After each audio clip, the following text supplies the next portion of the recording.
my rocket stove.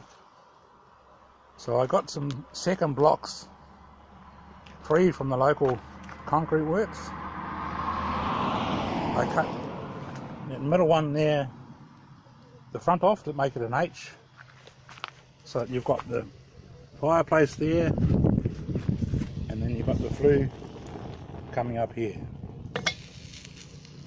So I made my own firelighters, just heat container, sawdust, and on top a little bit of melted candle. I've got my fuel, which is firewood, which is all the leftovers from making pallet furniture.